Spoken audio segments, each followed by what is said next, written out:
नमस्कार, स्वागत है आप सभी का भारत तरंगी में।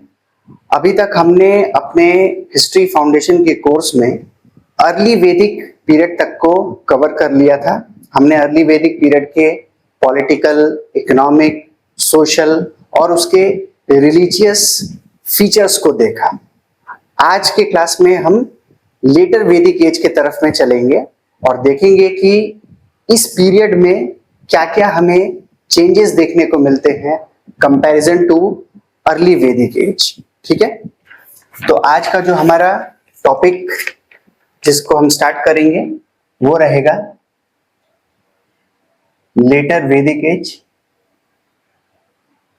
ठीक है, सबसे पहले हमें जानना है इस टॉपिक के सोर्सेस के बारे में कि वो कौन कौन से सोर्सेस हैं जिससे हमें लेटर वैदिक एज के बारे में इंफॉर्मेशन मिलता है। ठीक है, और ये जो इंफॉर्मेशंस हमें इन सभी चीजों से मिलते हैं, ब्रॉडली हम उसे 4 कैटेगरी में बांटेंगे: political, economic, social and religious. ठीक है, तो ये 4 ब्रॉड पैरामीटर्स में ये जो सभी सोर्सेस होंगे ये हमें इंफॉर्मेशन देंगे और यहीं से हमें समझना होगा कि किस तरीके से सिविलाइजेशन का ग्रोथ हो रहा था, किस तरीके से सिविलाइजेशन का मार्च हो रहा था और किस तरह से सिविलाइजेशन में चेंजेस आ रहे थे पॉलिटिकल लेवल पर, सोशल लेवल पर, इकोनॉमिक लेवल पर और रिलीजन के लेवल पर। ठीक है, तो सबसे पहले ये एक फ्रेमवर्क है जिसमें आपको इस चैप्टर को पढ़ना है। सबसे पहले आपको सोर्सेस भी याद रखने पड़ेंगे कि लेटर वैदिक एज के क्या सोर्सेस हैं और उन सोर्सेस को हम इन 2 कैटेगरी में कैटेगराइज करते हैं और आज की क्लास में हम पॉलिटिकल और इकोनॉमिक फीचर्स को कवर करेंगे लेटर वैदिक एज के। ठीक है, तो ये एक डायग्राम आप बना लीजिए ताकि आपको हमेशा याद रहे। ठीक है, चलिए, तो सबसे पहले हम क्या पढ़ेंगे? सबसे पहले हम पढ़ेंगे सोर्सेस को। जैसा कि मैंने अपने पिछले क्लास में बताया भी था कि हम जो वैदिक एज का जो सोर्स है इन जनरल वो वैदिक टेक्स्ट है, वैदिक टेक्स्ट है और इन वैदिक टेक्स्ट को हम 2 कैटेगरी में बांटते हैं: अर्ली वैदिक टेक्स्ट एंड लेटर वैदिक टेक्स्ट।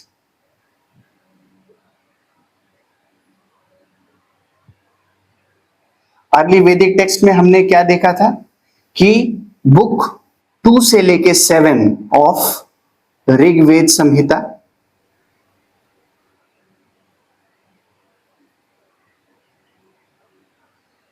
और यहां पर क्या क्या आ जाएंगे लेटर वैदिक एज में? तो बुक 2 से लेके 7 तो है, यानी कि ऋग्वेद में कुल मिलाकर हमारे पास 10 बुक्स होते हैं। तो 1, 8, 9, 10 ऑफ ऋग्वेद संहिता, इसके अलावा क्या होगा? सामवेद, यजुर्वेद,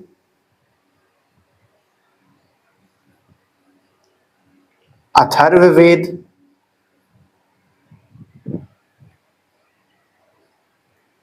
ब्राह्मणास, अरण्यक और उपनिषद। तो ये जो सभी के सभी जो पोर्शन हैं ये हैं इन्हें हम लेटर वैदिक एज के टेक्स्ट के तौर पर जानते हैं और यहीं से हमें लेटर वैदिक एज के बारे में इंफॉर्मेशन देखने को मिलता है जिसमें हम उसे फर्दर क्लासिफिकेशन करते हैं। ठीक है, तो याद रखना है 1, 8, 9, 10 ऑफ ऋग्वेद संहिता, सामवेद, यजुर्वेद, अथर्ववेद, ब्राह्मणास, अरण्यक और उपनिषद, ये सभी के सभी लेटर वैदिक टेक्स्ट में इन्हें कैटेगराइज किया जाता है।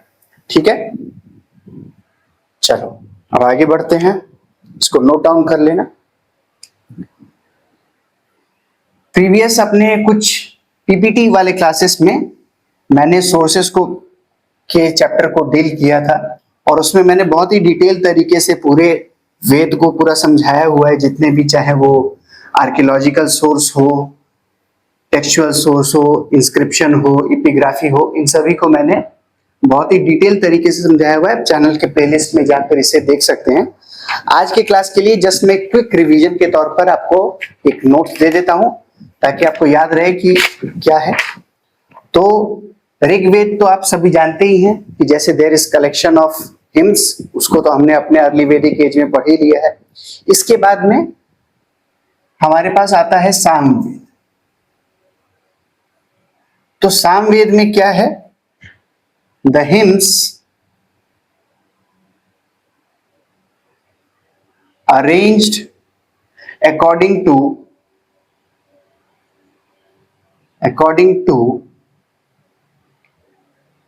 Musical notation. यानी कि हिम्स को, ऋग्वेद में तो हिम्स को लिखा गया है, लेकिन उसका जो प्रोनाउंसिएशन, उसका जो उच्चारण होगा, उसमें जो एक लयबद्ध तरीके से हमें सामवेद में देखने को मिलता है कि किस तरीके से हमें हिम्स को एक्चुअली में प्रोनाउंस करना है। ठीक है, तो ये हमें कहां देखने को मिलेगा? सामवेद में। फिर आ जाता है यजुर्वेद। तो यजुर्वेद क्या है? बेसिकली जो हिम्स जो थे वो किस चीज के लिए थे? हिम्स बनाए ही गए थे ड्यूरिंग, जब हम सैक्रिफाइस कंडक्ट कर रहे होते हैं, जो भी यज्ञ अनुष्ठान हम जब कर रहे होते हैं, तो उस दौरान जो भी हिम्स जो बोले जाते हैं, जो भी मंत्रों का जो उच्चारण किया जाता है, तो वही था मेन हिम्स। तो यजुर्वेद में बताया गया है कि डिटेल्स ऑफ द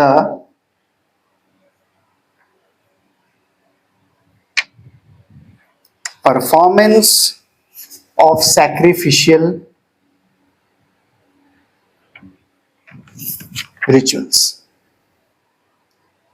यानी कि जो भी सैक्रिफाइसेस थे, जो भी रिचुअल्स जो कंडक्ट किए जाते थे, उसको एक डिटेल तरीके से हमें कहां पर बताया गया है? यजुर्वेद के बारे में।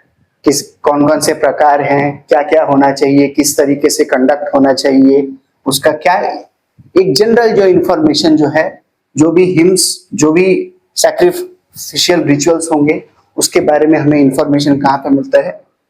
यजुर्वेद में। उस पर्टिकुलर रिचुअल को में जो हिम्स जो हैं वो कहां पर मेंशन हो रखे हैं?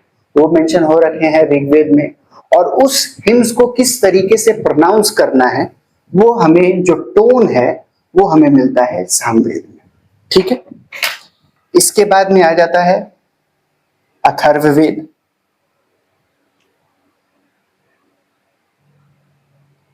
अथर्ववेद में क्या है? हिम्स के साथ साथ other social ideas, other ideas, यानी कि यहां पर हमें ब्राह्मणिकल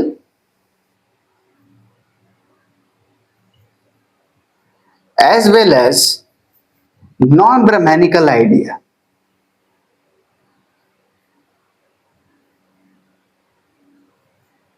नॉन ब्राह्मणिकल आइडियाज सभी हमें देखने को मिलते हैं कहां पर? अथर्ववेद में। ठीक है, तो सिर्फ और ये जो पर्टिकुलर जो टेक्स्ट है, ऋग्वेद, सामवेद, यजुर्वेद, ये पूरा के पूरे ब्राह्मणिकल डोमिनेटेड सोसाइटी या ब्राह्मणिकल सोसाइटी को पूरा का पूरा रिफ्लेक्शन देते हैं कि उनमें क्या कंडक्ट होता है, किस तरीके से रहना है। इसके अलावा अथर्ववेद में हमें नॉन ब्राह्मणिकल सोसाइटी के बारे में भी इंफॉर्मेशन मिलता है। ठीक है, कहां पे मिलेगा? अथर्ववेद में। फिर आ जाते हैं ब्राह्मणास। तो ये क्या है?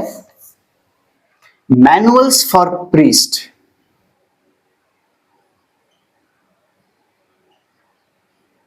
Manuals for priest for performing sacrificial rituals. तो मैनुअल्स है, यानी कि पूरा मेथोडोलॉजी बताया हुआ है प्रीस्ट के लिए कि अगर आप कोई भी अगर सैक्रिफाइस अगर कंडक्ट कर रहे हैं तो उसको किस तरह से कंडक्ट करना है, उसका पूरा कोड बताया हुआ है। किसमें लिखा हुआ है? ब्राह्मणास के बारे में, तो हर सैक्रिफाइसेस के बारे में मेंशन किया हुआ है। यानी कि हर प्रीस्ट को क्या करना है कि उस मैनुअल को पढ़ना है, उसको समझना है कि किस तरीके से क्या एक प्रोसेस होगा किसी भी सैक्रिफिशियल रिचुअल्स को कंडक्ट करने के लिए, उसे परफॉर्म करने के लिए। वो कहाँ हमें मिलेगा? ब्राह्मणास। कई बार कंफ्यूज हो जाते हैं, इसमें डिटेल दिया हुआ है कि वो यज्ञ क्या है, उससे क्या मिलेगा। ठीक है, ब्राह्मणास में आपको मैनुअल्स के बारे में बताया हुआ है। ठीक है, ये याद रखना कि किस तरीके से उसे परफॉर्म करना है। दोनों में कई बार स्टूडेंट्स कैंडिडेट्स जो है वो ओवरलैप कर जाते हैं, कंफ्यूज हो जाते हैं। यहाँ पर डिटेल है परफॉर्मेंस, और ब्राह्मणास में मैनुअल्स दिया हुआ है कि किस तरीके से हमें सैक्रिफिशियल रिचुअल्स को परफॉर्म करना है। ठीक है, ये है ब्राह्मणास, इसको पूरा नोट कर लो।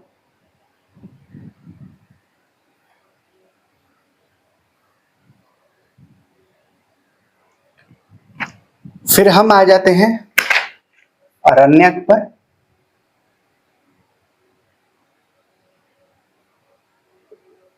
ठीक है, तो interpret rituals, sacrificial rituals in symbolic and philosophical वे।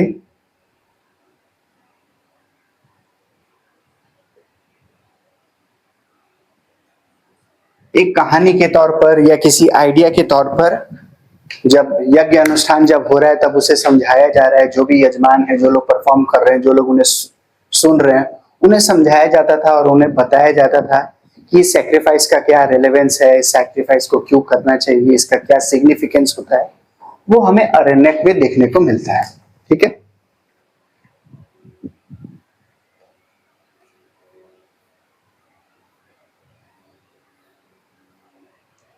और जो लास्ट है वो है उपनिषद्स।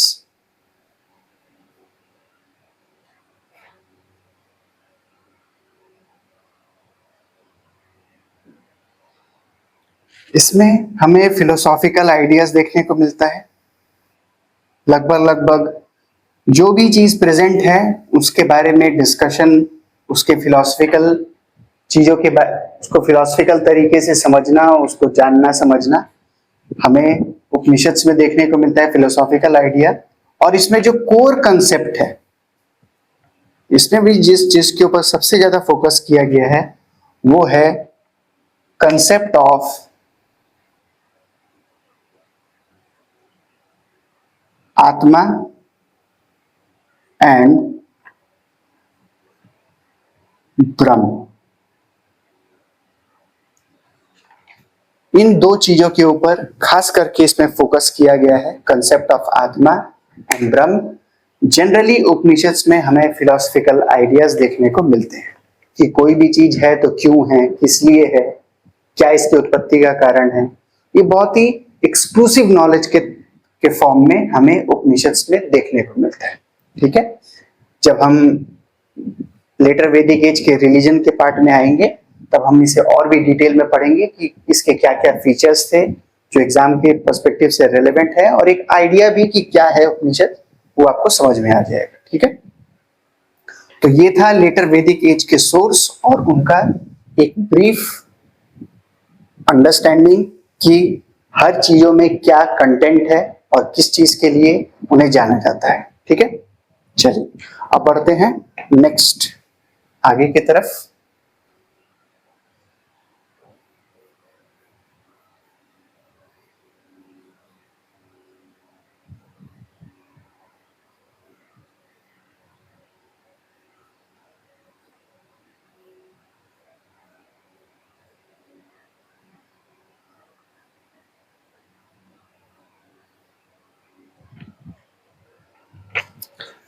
अब सबसे पहला है पॉलिटिकल कंडीशन, जिसके बारे में हम हमारा मेन जो टॉपिक रहेगा।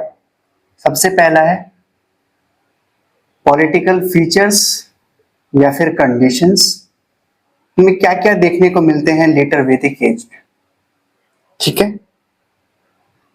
सो अभी भी वॉरफेयर जो है, warfare is the highlighting aspect,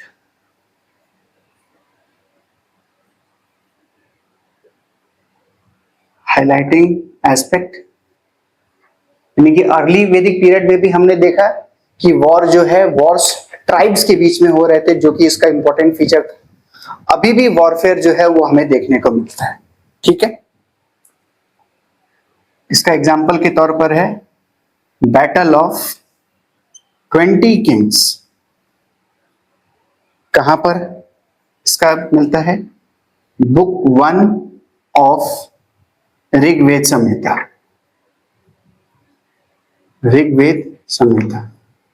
तो अर्ली वैदिक पीरियड में हमने क्या पढ़ा था? बैटल ऑफ 10 किंग्स, जो कि बुक 7 ऑफ ऋग्वेद संहिता है। लेटर वैदिक एज में हम बैटल ऑफ 20 किंग्स पढ़ते हैं, जो कि बुक 1 ऑफ ऋग्वेद संहिता में है, ठीक है, याद रखना। पीटी के पर्सपेक्टिव से ये इंपॉर्टेंट हो जाता है। Formation of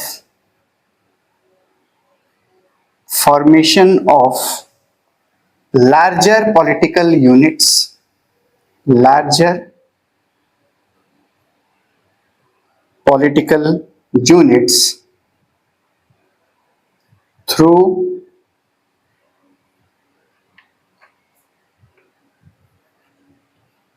unification of tribes। तो अर्ली वैदिक एज में हमें ट्राइब्स के बीच में कॉन्फ्लिक्ट देखने को मिलता है। अब हमें क्या देखने को मिल रहा है कि कॉन्फ्लिक्ट के साथ साथ में ट्राइब्स जो है वो मर्ज होके एक लार्जर पॉलिटिकल यूनिट के तौर पर उभर कर आ रहे हैं, ठीक है। इसका एग्जाम्पल पुरुष प्लस भरत मिलकर क्या बनाते हैं? कुरु।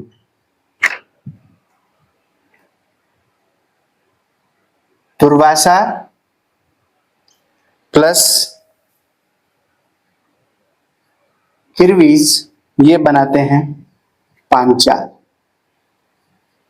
तो इस तरीके से बड़े बड़े पॉलिटिकल यूनिट्स का फॉर्मेशन हमें देखने को मिलता है, जिसमें कॉम्बिनेशन ऑफ ट्राइब्स जो पहले एक दूसरे के साथ में लड़ने में लगे हुए थे, वो अब एक दूसरे के साथ में अलायंस में आकर एक लार्जर पॉलिटिकल यूनिट का फॉर्मेशन करते हैं, जो लेटर वैदिक एज का फीचर है, ठीक है। So transition from tribal polity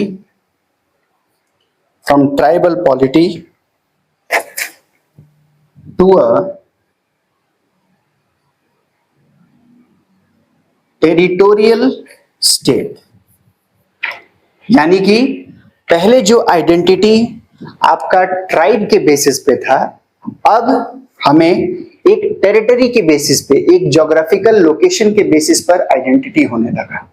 ये हमें लेटर वैदिक एज से देखने को मिलता है, ठीक है। ये पॉइंट बहुत इंपॉर्टेंट याद रखना।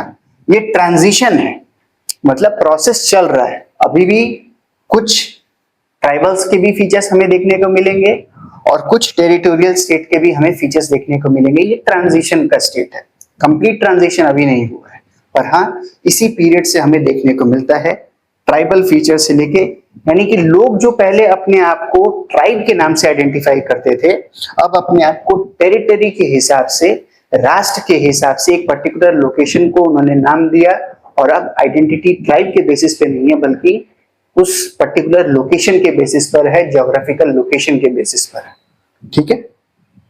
तो कुरुस जो है वो बेसिकली एक टेरिटोरियल रीजन को दिखाता है, ठीक है, इंडो गैंगेटिक है। और भी कई सारे फीचर्स हैं, आगे बढ़ते हैं।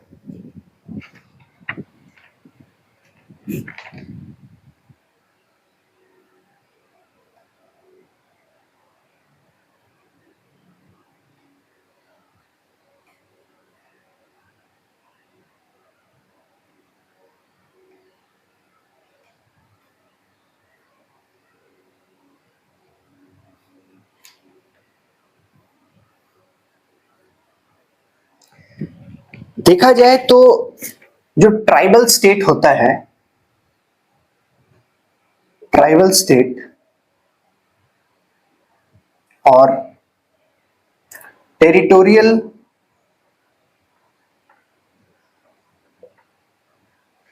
स्टेट जो होता है, हमें उनके बीच के डिफरेंसेस को समझना है।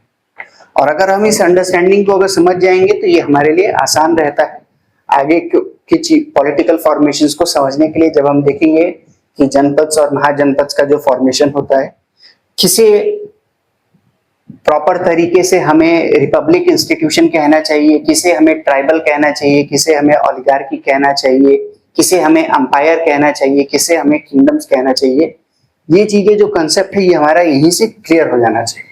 ठीक है, मोनार्की किसे कहा जाता है। तो ट्राइबल स्टेट में जनरली क्या हमें देखने को मिलता है कि power is in the hands of assembly और इलेक्शन ऑफ किंग होता है, इलेक्शन ऑफ किंग। वही जो टेरिटोरियल स्टेट होते हैं वहां पर power is in the hands of king. King जो है वो सुप्रीम अथॉरिटी बन जाता है।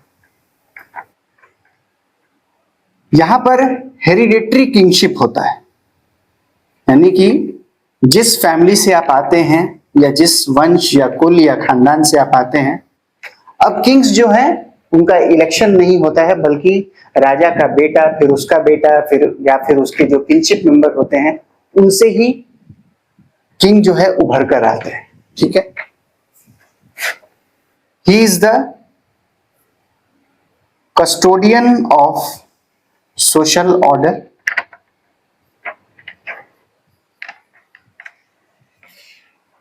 he is the sustainer of राष्ट्र। ठीक है, एंड और उसको लेजिटिमाइज करने के लिए परफॉर्मेंस ऑफ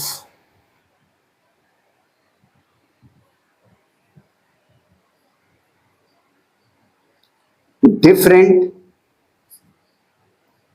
सैक्रिफाइसेस, जैसे वाजपेयी एंड राजसूय। ठीक है, तो अब हमें टेरिटोरियल स्टेट्स में देखने को क्या, जो ट्राइबल है उनमें भी अभी तक ये फीचर जो है असेंबली, जैसे सभा समिति विधातागण जो है वो अभी भी यहाँ पे जो ट्राइबल स्टेट में जो ट्रांजिशन में जो है, जिन्होंने अभी तक अपने आप को ट्राइबल रखा हुआ है, तो उनमें यहाँ पे फीचर है इलेक्शन ऑफ द किंग हो रहा है। जो टेरिटोरियल स्टेट में में कन्वर्ट हो चुके हैं, यानी कि जैसे कुरु है, तो वहां पे किंग के हाथ में पावर है, वहां पे हेरिडिटरी किंगशिप आ चुका है, he is the custodian of social order, यानी कि अब सोसाइटी जो है वो इक्वल नहीं रह गई है, उसमें हमें डिफरेंट डिफरेंट क्लासेस जो है वो हमें देखने को मिल रहे हैं। सस्टेनर ऑफ राष्ट्र, यानी कि एक टेरिटोरियल ज्योग्राफिकल लोकेशन का नोशन उभर के आ चुका है और लोग अपने आप को उस जगह से आइडेंटिफाई कर रहे हैं। और राजा अपने आप को डिफरेंट दिखाने के लिए, हर किसी से महत्वपूर्ण दिखाने के लिए क्या कर रहा है, वो डिफरेंट सैक्रिफाइसेस को परफॉर्म कर रहा है, जैसे वाजपेयी एंड राजसूय। ठीक है, इसको जब हम और भी डिटेल में पढ़ेंगे कि इसके अंदर में क्या क्या इसका कंटेंट है और क्या नहीं है, वो हम समझेंगे। ठीक है, इसे नोट डाउन कर लो, tribal state and territorial state के फीचर्स हैं ये।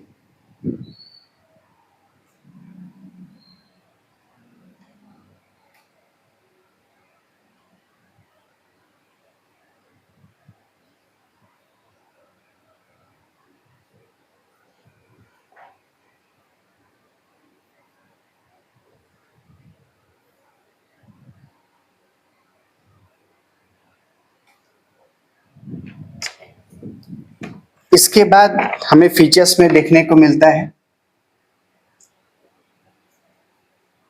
बाली हैज became obligatory.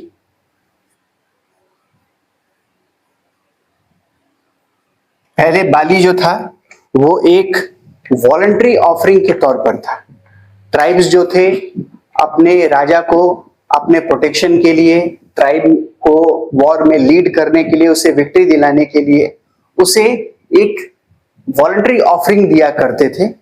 अब टेरिटोरियल स्टेट के उभरने से हम बाली जो है वो ऑब्लिगेटरी हो चुका है, यानी कि लोगों को देना ही पड़ेगा। अब लोगों का ये ड्यूटी बन चुका है। डिफरेंट डिफरेंट जो वर्ण है, डिफरेंट डिफरेंट जो सोशल ग्रुप्स हैं, उनका ये फर्ज है कि वो राजा को एक बाली के फॉर्म में अपना कंट्रीब्यूशन दे। उसे हम समझेंगे आगे के तौर पर कि क्या है एग्जैक्टली।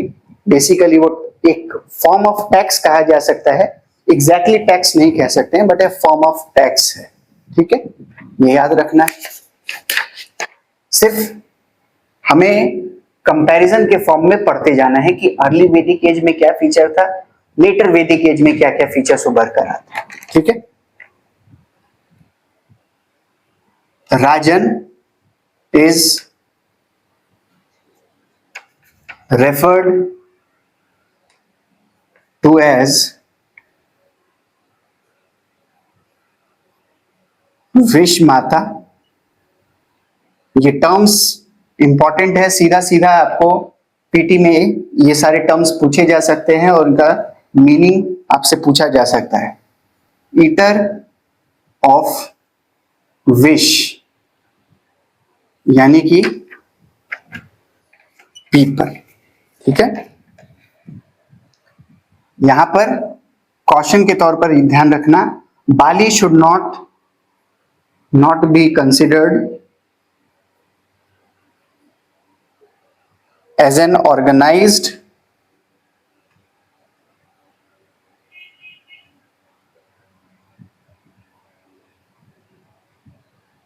टैक्सेशन सिस्टम, क्योंकि जनरली स्टेट के साथ में, स्टेट का जो राइज होता है उसके साथ में एक taxation system, standing army, bureaucracy, ये जो फीचर्स जो होते हैं, ये सिंस जब से स्टेट का इमर्जेंस हुआ है तब से उसके साथ में ये सब जुड़े हुए इंपॉर्टेंट फीचर्स होते हैं। लेकिन ये याद रखना कि अभी स्टेट पूरा उभर के नहीं आया है। अभी स्टेट जो है वो कंसोलिडेशन के फेज में नहीं है, ट्रांजिशन के फेज में, फ्रॉम ट्राइबल टू टेरिटोरियल। इसलिए अभी जो जब स्टेट जब कंसोलिडेट कर जाएगा, जब हम 6th सेंचुरी बीसीई में आ जाएंगे, जब हम महाजनपद में आ जाएंगे, या जब हम अंपायर्स के फेज में आ जाएंगे, तब हम देखेंगे कि हमें एक टैक्सेशन सिस्टम देखने को मिलता है, हमें ब्यूरोक्रेसी देखने को मिलता है, रिक्रूटमेंट के स्ट्रक्चर्स उन्हें देखने को मिलते हैं, आर्मी के डिफरेंट विंग्स देखने को मिलते हैं। तो ये अभी उभर कर नहीं आए हैं। क्यों? क्योंकि ये अभी ट्रांजिशन का स्टेज है। ठीक है, तो कभी भी कंफ्यूज मत होना कि बाली अगर लेटर वैदिक एज में अगर ऑब्लिगेटरी हो गया था तो इसका मतलब ये है कि वहां पर एक ऑर्गेनाइज्ड टैक्सेशन सिस्टम आ चुका है। ये पूछा जा सकता है सेंटेंस में फॉर्म करके या रीजन स्टेटमेंट और रीजन के फॉर्मेट में। तो एकदम कंसेप्ट में अपने क्लियर रहना कि किसका मतलब क्या है। ठीक है, और किस फेज में कौन सा वर्ड क्या रेफर कर रहा है।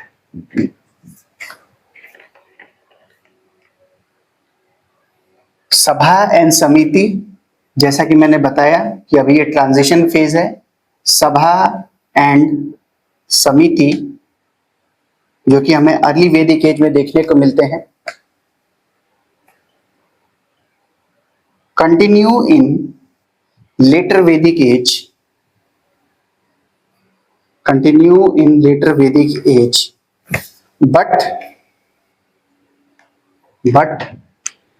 their power declined। ठीक है, तभी ट्रांजिशन होगा, वरना अगर सिग्निफिकेंट रहेंगे तो फिर वो टेरिटोरियल पावर कैसे बनेंगे। तो है, लेकिन धीरे धीरे धीरे करके उनका पावर जो है वो डिक्लाइन करते हुए जा रहा है। ठीक है, close relationship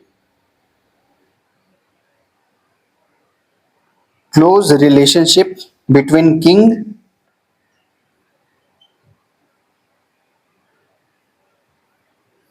king and his पुरोहित। ठीक है, यानी कि किंग और उसके प्रीस्ट के बीच का जो रिलेशन है वो काफी गहरा होते जा रहा है। अर्ली वैदिक एज में भी हमें क्या देखने को मिलता था कि जब भी राजा जो है वॉर के लिए निकल रहा है तो पुरोहित जो है उसे एकम्पनी करेगा, लेकिन यहां पर हमें अब देखने को मिल रहा है कि उसके डे टू डे एक्टिविटीज में भी, हर दिनचर्या के एक्टिविटीज में इन दोनों का जो रिलेशन जो है वो ज्यादा क्लोज होते जा रहा है, और इसका रिफ्लेक्शन हमें उस टाइम के सोसाइटी से समझ में आएगा, जो हम अपने नेक्स्ट क्लास में कवर करेंगे। तो close relationship between king and Purohit becomes the dominating feature of the later Vedic age। ठीक है, अब पुरोहित का जो लिटरल मीनिंग होता है, ये आपसे कभी एग्जाम में पूछा जा सकता है कि पुरोहित वर्ड का मीनिंग क्या है। तो इसका जो लिटरल मीनिंग है वो है one who is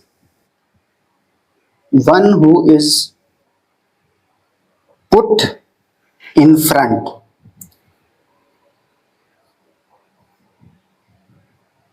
by king, मतलब अब राजा जो है हर काम के लिए, अपनी किसी भी एक्टिविटी के लिए पहले पुरोहित को आगे कर रहा है, चाहे कोई डिसीजन लेना हो, चाहे वॉर से रिलेटेड हो, संधि से रिलेटेड हो, अलायंसेस से रिलेटेड हो, तो अब वो हर काम में पुरोहित को जो है वो पहले आगे कर रहा है कि पहले आप अपना डिसीजन बताइए कि क्या है। ये बढ़ते हुए इनके क्लोज रिलेशनशिप को दिखाता है। तो ये सारे के सारे हैं political features of the later Vedic age जो कि हमें देखने को मिलता है। ठीक है, इंपॉर्टेंट फीचर्स थे ये, तो इन सभी को नोट डाउन कर लो। अब हम बढ़ते हैं इकोनॉमिक कंडीशंस के ऊपर या लेटर वैदिक एज के इकोनॉमिक फीचर्स के तरफ। ठीक है, चलो एक बार इसे पूरा नोट डाउन कर लेना।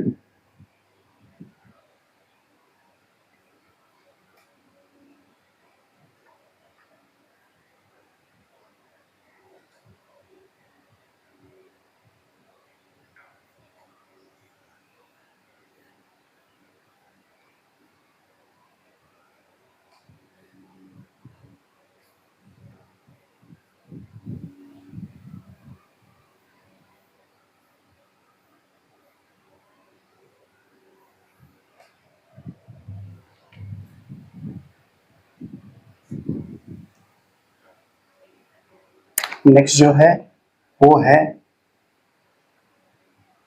Economic features.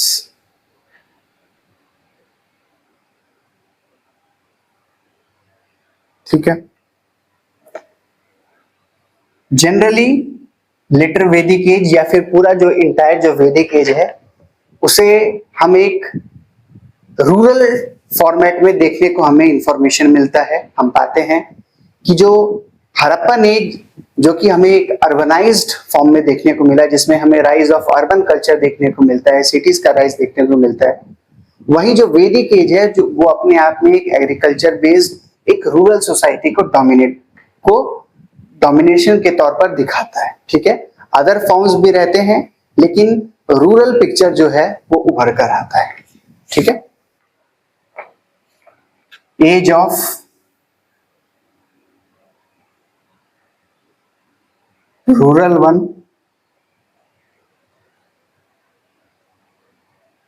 traces of urbanism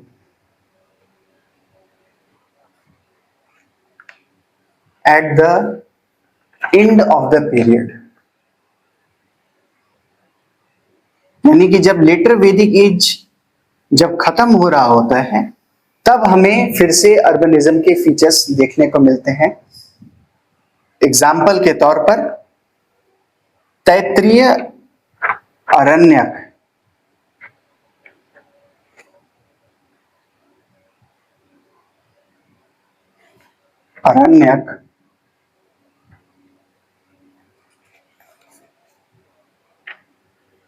uses the word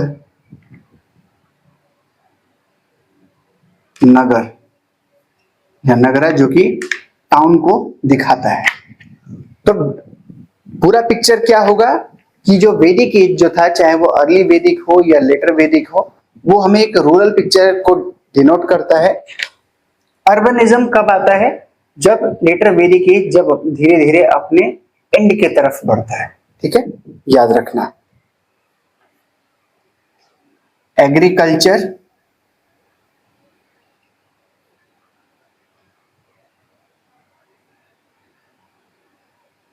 increased in importance। Early वैदिक एज में हमने एग्रीकल्चर के साथ साथ में हंटिंग भी देखा था, पैस्टोरलिज्म भी देखा था, लेकिन अब जो है डोमिनेशन एग्रीकल्चर का इंक्रीज हो जाता है। ठीक है, jawa, barley,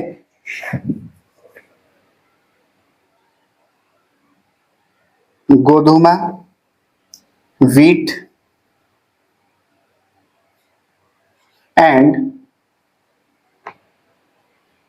व्रीहि, rice are mentioned।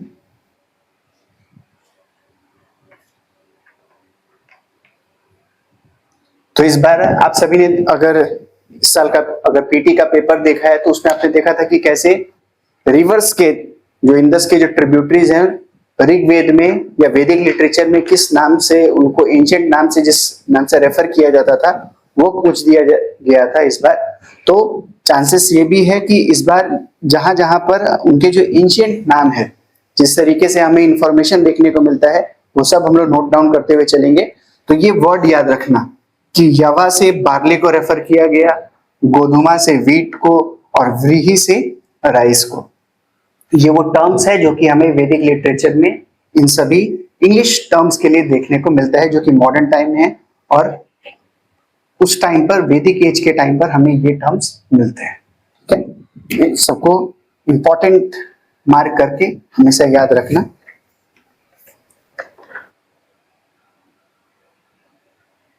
References to agricultural operations, इसका मतलब जैसे सो करना, रीप करना, उसको हार्वेस्ट करना, ये सारे के सारे जो है हमें इंफॉर्मेशंस जो है वो देखने को मिलते हैं इनके इकोनॉमिक एस्पेक्ट में। ठीक है, एग्रीकल्चर है तो उसके साथ में जुड़ा हुआ लेबर भी रहेगा। तो लेबर कहां से मिलते थे? सो household was the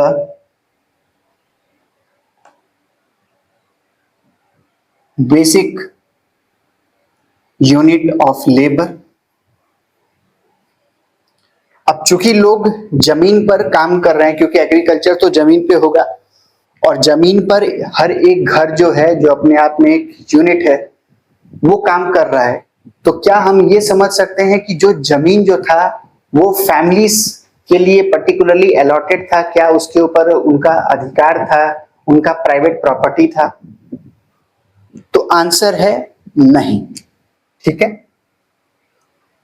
अभी तक हमें इस टाइम तक हमें लैंड एज प्राइवेट प्रॉपर्टी का जो नोशन है वो हमें देखने को नहीं मिलता है। ठीक है,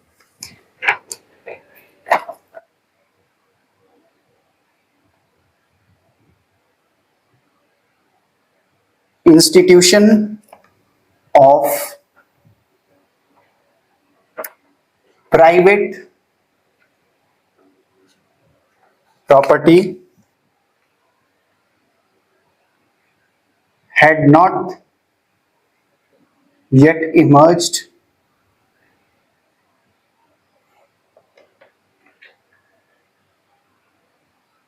clan exercised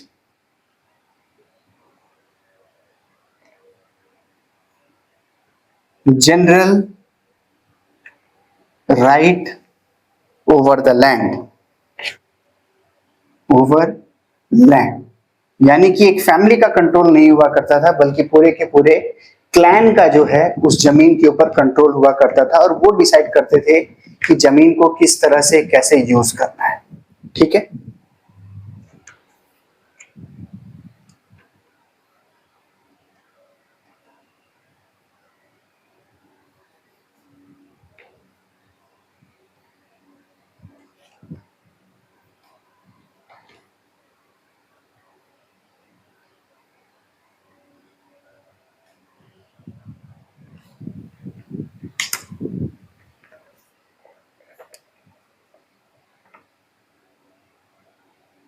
slaves were not used and no words for hired laborers.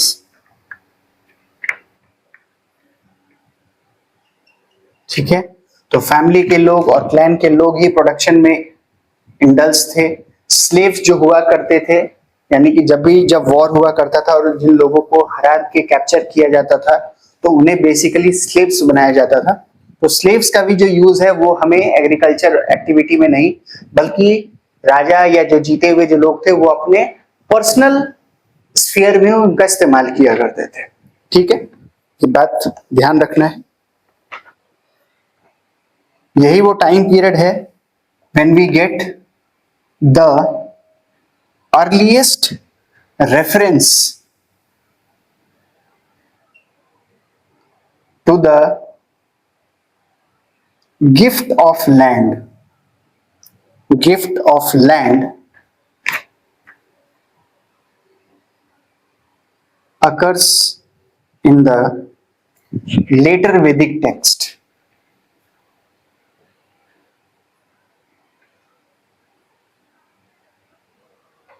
ठीक है,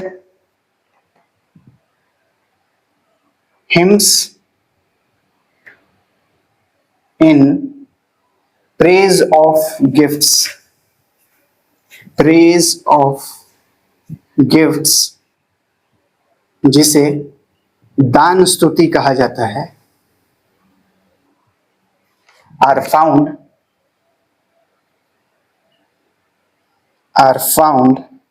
in later books.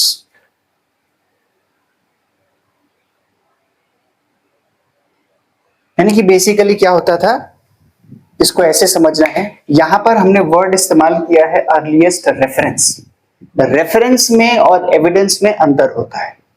Earliest reference अगर एग्जाम में अगर आपसे क्वेश्चन अगर पूछा जाए तो आपको ये बताना है कि ये हमें लेटर वैदिक पीरियड में देखने को मिलता है, earliest reference related to gift of land. ठीक है, और अर्लीस्ट जो एविडेंस जो है वो हमें सातवाहन पीरियड में देखने को मिलेगा। जब हम पोस्ट मॉडर्न फेज में जाएंगे तब हमें देखने को मिलता है अर्लीस्ट एविडेंस जिसमें लैंड ग्रांट किया जाता है। ठीक है, रेफरेंस और एविडेंस दो डिफरेंट वर्ड्स है। रेफरेंस लेटर वैदिक पीरियड में, और जो उसका जो एविडेंस जो आता है, यानी कि एक ठोस तरीके से कहीं पे हमें लिखा हुआ है कि ये लैंड ग्रांट किया गया था, तो वो हमें कहां पर देखने को मिलता है, वो हमें मिलता है सातवाहन पीरियड में देखने को मिलेगा। ठीक है, तो हम पाते हैं कि लेटर वैदिक एज में गिफ्ट ऑफ लैंड को कहा जा रहा है और इसे एक तरीके से एक गुड एक्ट के तौर पर, गुड एक्टिविटी के तौर पर, एक गुड एक्शन के तौर पर बताया जा रहा है। अब क्यों था कि जब भी सैक्रिफाइसेस जब किए जाते थे, राजा जब भी कोई बड़े लेवल पे सैक्रिफाइस अगर कंडक्ट कर रहा है, तो जो ब्राह्मण वर्ग को जो हुआ करते थे वो इस बात को कहते थे, क्योंकि उन्हें सरवाइव करना है, लैंड चाहिए, उनका तो काम था सिर्फ और सिर्फ जो अपर लेवल ऑफ जो वर्क जो थे टीचिंग के साथ में राजा को पढ़ाना, समाज अपना एक एक्सक्लूसिव जो नॉलेज सिस्टम जो था उसके साथ में रहना।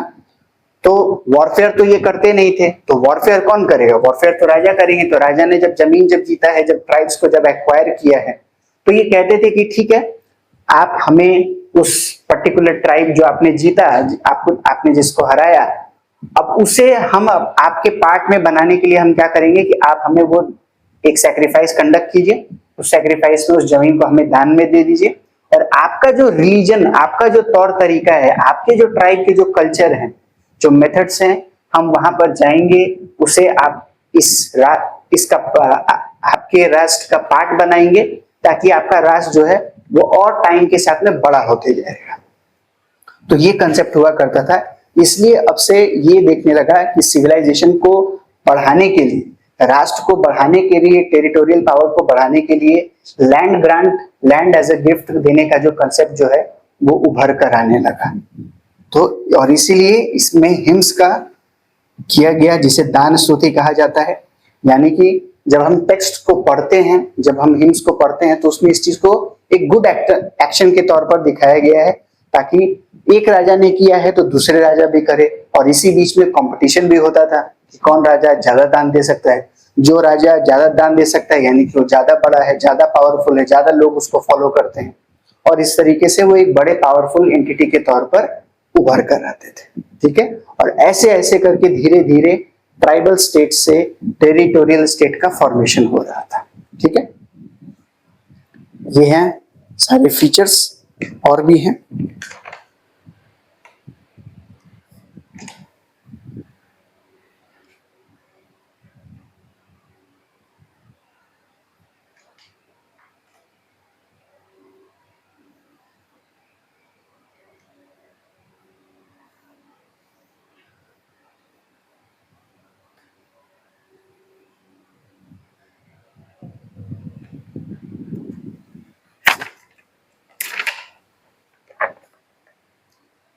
Later Vedic texts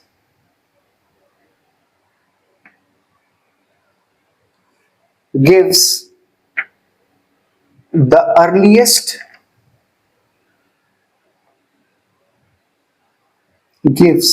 earliest clear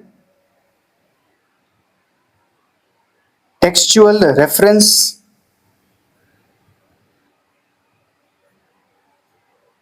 to iron in the Indian subcontinent. In the Indian subcontinent, terms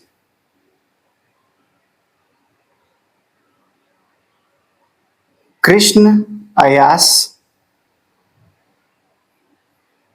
Shyam and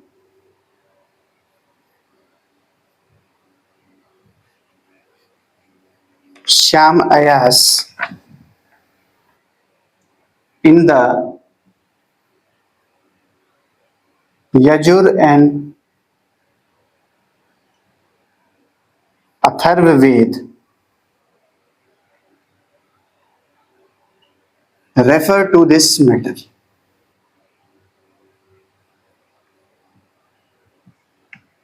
ठीक है,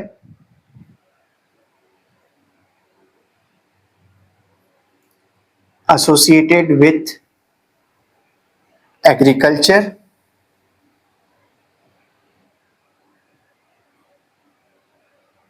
and peasantry.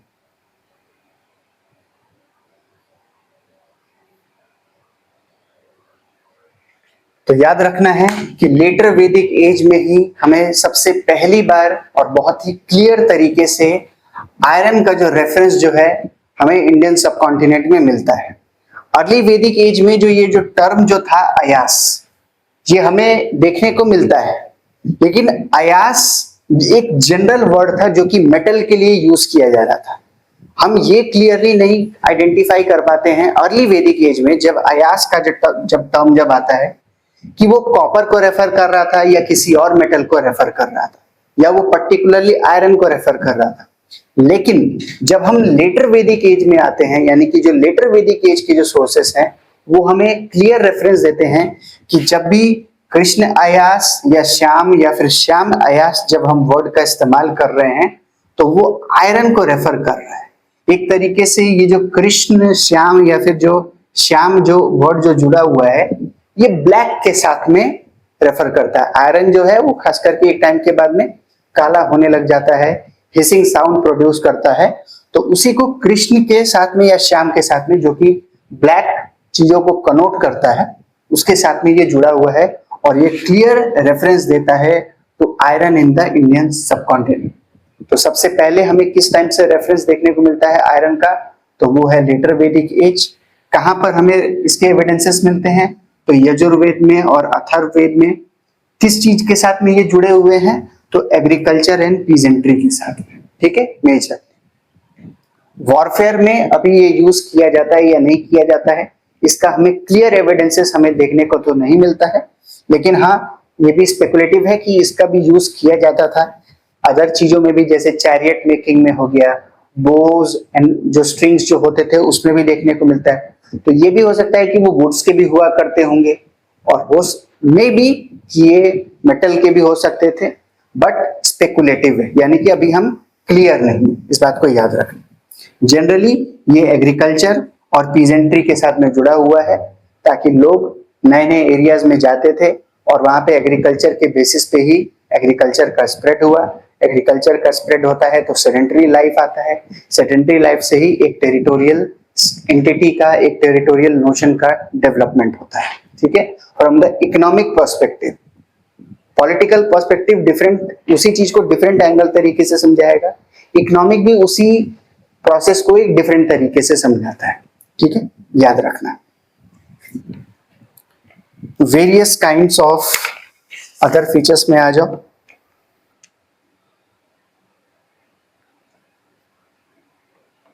Various kinds of artisans are mentioned.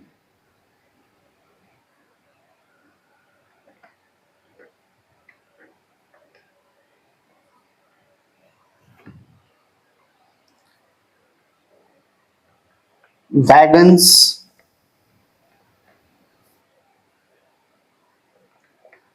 drawn by oxen, यानी कि ये सब क्या है, ट्रांसपोर्टेशन को शो करता है ये सब। ठीक है, कि कौन कौन से मोड्स ऑफ ट्रांसपोर्टेशन का उस समय हमें यूज देखने को मिलता है।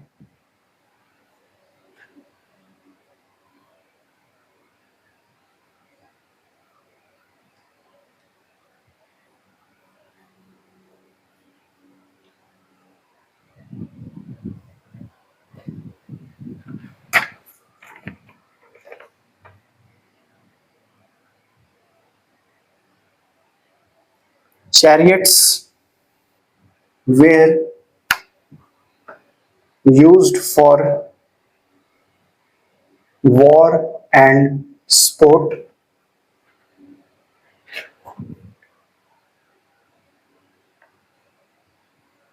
Boats are mentioned.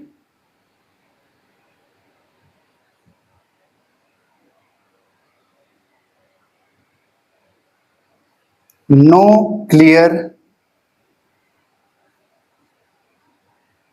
reference to coinage, यानी कि ट्रेड जो अगर एग्जिस्ट करता होगा तो वो बार्टर के बेसिस पर एग्जिस्ट कर रहा था। ठीक है, no clear reference to coinage. Various kinds of food,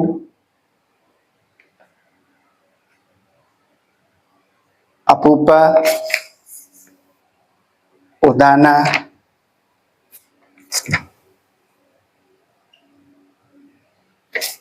कारंबा,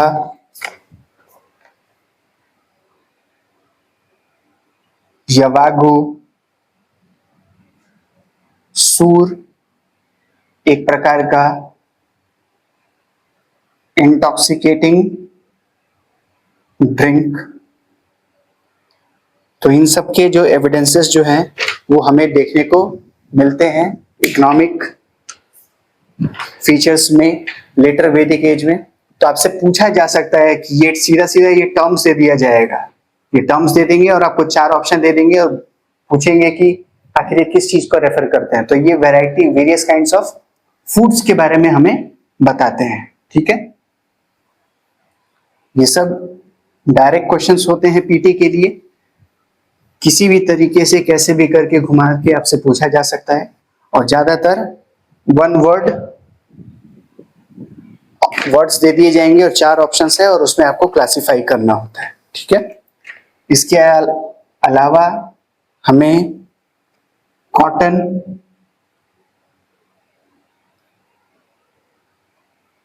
woollen clothes,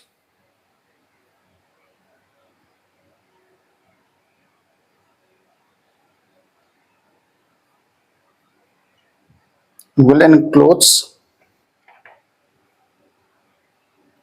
turbans and leather sandals।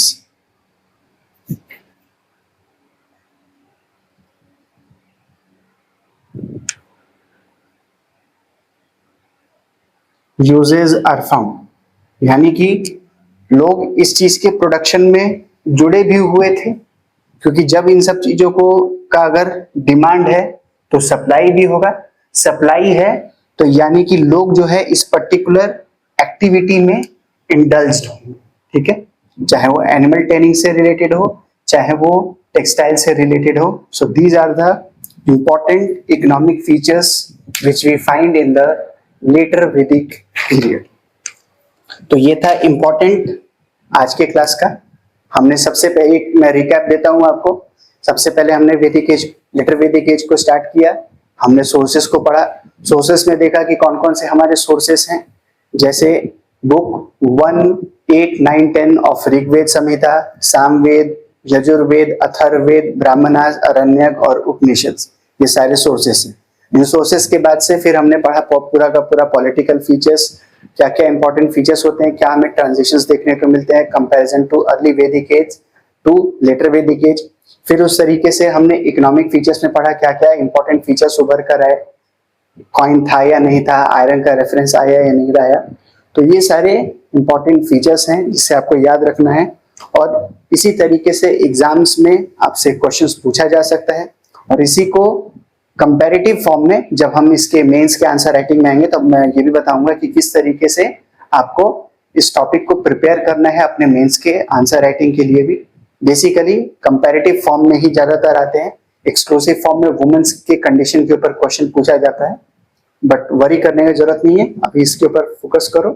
तो इसको नोट डाउन करो, रिवाइज करो, फिर एक बार बैक में जाके अपने अर्ली वैदिक एज में आपने क्या क्या पॉलिटिकल और इकोनॉमिक फीचर्स पढ़ा था उसके साथ में इसे कंपेयर करो, समझो. कोई क्वेश्चन होता है, किसी प्रकार का कोई डाउट है तो क्वेश्चन पूछो, ठीक है. बाकी मिलते हैं नेक्स्ट क्लास में जिसमें हम सोसाइटी और रिलीजन के टॉपिक को कवर करेंगे लेटर वैदिक एज के, ठीक है. ओके.